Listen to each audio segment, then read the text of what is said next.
आप देख रहे हैं राजवंश कहानियां, शौर्य और इतिहास की गाथाएं। ग्वालियर किले की गाथा।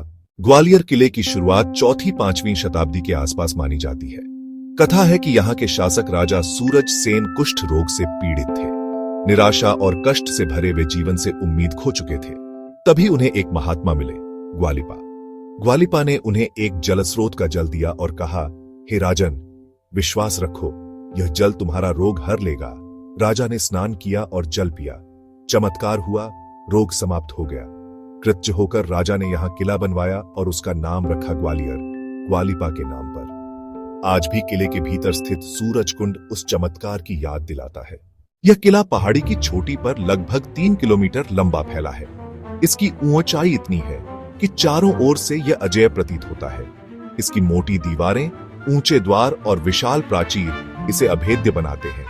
किले में महल, मंदिर, बावड़ियां और विशाल जैन मूर्तियां बनी हुई हैं। विशेषकर जैन तीर्थंकरों की विशाल प्रतिमाएं चट्टानों पर तराशी गई है, जिनमें से कुछ 50 फीट तक ऊंची है।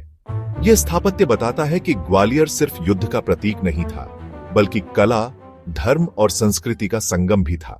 15वीं शताब्दी में तोमर वंश का उदय हुआ।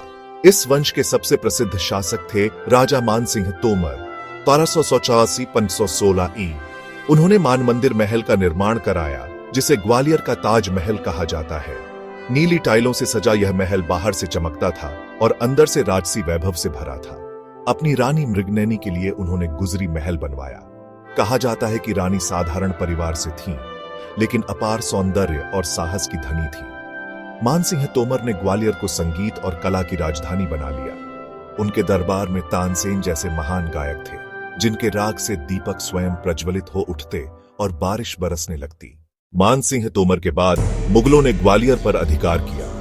अकबर ने इसे अपने साम्राज्य का एक महत्वपूर्ण गढ़ बनाया, लेकिन अकबर के समय में यह किला अपने वैभव से अधिक राजनीतिक कैदखाना बन गया। यहां राजकुमारों, बागियों और विरोधियों को कैद रखा जाता। किले की गुफाओं में कैदियों की करुण पुकारें गूंजती। इतिहासकार कहते हैं कि यहां कई राजकुमारों को जहर देकर मार दिया गया। 18वीं शताब्दी में ग्वालियर मराठों और सिंधिया वंश के अधीन आया। सिंधिया शासकों ने ग्वालियर को अपनी राजधानी बनाया। उनके दौर में यह किला फिर से शाही ठिकाना बना और कई महल व इमारतें जोड़ी गईं।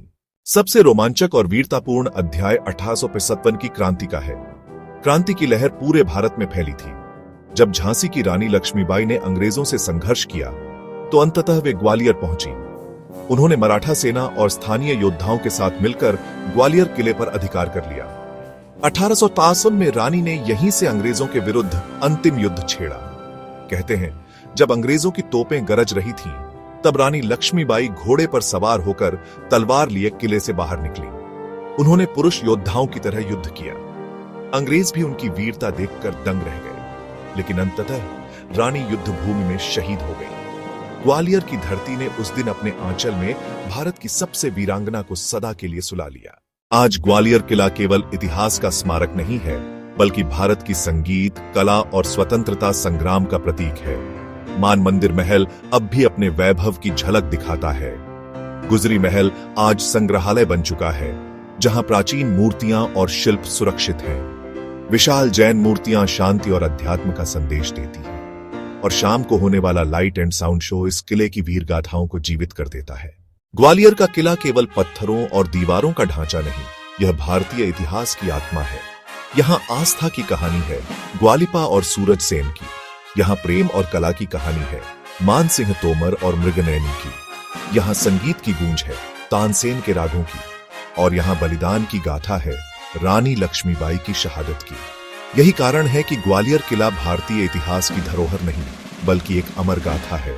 अगर कहानी अच्छी लगी तो लाइक और सब्सक्राइब करें। जुड़ें राजवंश कहानियों के साथ।